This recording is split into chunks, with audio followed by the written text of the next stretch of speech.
EKYC తప్పనిసరి. PM Kisan Samman నిధులు రావాలంటే తప్పనిసరిగా ఈకేవైసీ చేయించుకోవాలని రామాయంపేట వ్యవసాయ డివిజన్ ఇన్ఛార్జ్ సహాయ సంచాలకులు రాజనారాయణ తెలిపారు. డివిజన్ వ్యాప్తంగా ఈకేవైసీ 739 మంది రైతులు ఇంకా చేయించుకోవాల్సి ఉంది. 500 మంది రైతులు ఆధార్లకు మరియు బ్యాంకు ఖాతాకు సరైన అనుసంధానం లేని కారణాల వల్ల వారికి పీఎం కిసాన్ నిధులు రావడం లేదు. వారు వెంటనే దగ్గరలోని పోస్ట్ ఆఫీస్ లో కొత్త బ్యాంకు ఖాతా తెరిచినట్లయితే పీఎం కిసాన్ నిధులు వచ్చే అవకాశం ఉంది. ఇప్పటి వరకు 15 విడతలుగా డివిజన్ వ్యాప్తంగా 21,174 మంది రైతుల ఖాతాల్లోకి నేరుగా జమ చేయబడినవని, 16వ విడత నెల చివరి వారంలో పడే అవకాశం ఉన్నందున ఈకేవైసీ మరియు బ్యాంకు ఖాతా వివరాలు సరిగా లేనటువంటి రైతులు వెంటనే చేయించుకోవాల్సిందిగా సూచించడమైంది. మరిన్ని వివరాలకు మండల వ్యవసాయ కార్యాలయాన్ని సందర్శించి తెలుసుకోగలరని మనవి.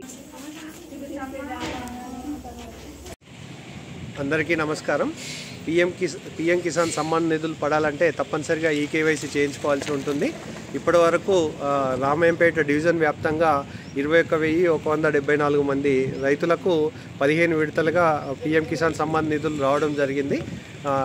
ఇంకా మనకు డివిజన్ వ్యాప్తంగా రామాయంపేట, నిజాంపేట్, నార్సింగి, అదేవిధంగా చేగుంట మండలాలకు సంబంధించి 734 మంది రైతులు ఇంకా ఈకేవైసీ చేయించుకోలేదు.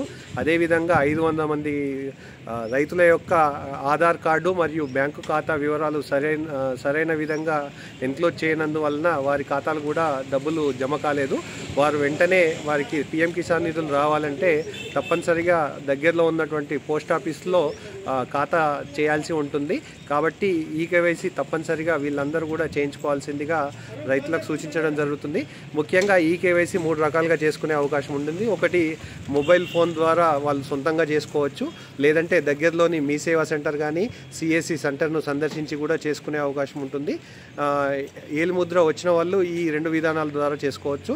ఒకవేళ ఏలుముద్ర రాని వాళ్ళు ఫేషియల్ యాప్ అనే విధానం ద్వారా కూడా మనకు చేసుకునే అవకాశం ఉంటుంది. ఈ అవకాశం కోసం మీ దగ్గరలోని మీ వ్యవసాయ విస్తరణ అధికారి గారిని సందర్శించినట్టయితే వారి దగ్గర ఉన్నటువంటి ప్రత్యేక యాప్ ద్వారా మనకు ఫేషియల్ విధానం ద్వారా చేసే అవకాశం ఉంటుంది. కాబట్టి ఈ ఈకేవైసీ వెంటనే చేసుకున్నట్టయితే మనకు 16వ విడత ఈ నెలలో చివరి వారంలో పడే అవకాశం ఉంటుంది. కాబట్టి రైతులందరూ కూడా ఈకేవైసీ చేయించుకోవాల్సిందిగా వ్యవసాయ శాఖ ద్వారా కోరడం జరుగుతుంది. వీటిపై గ్రామాల్లో వ్యవసాయ విస్తీర్ణ అధికారుల ద్వారా, వ్యవసాయ అధికారుల ద్వారా మనము విస్తృతంగా ప్రచారం చేయడం జరుగుతుంది.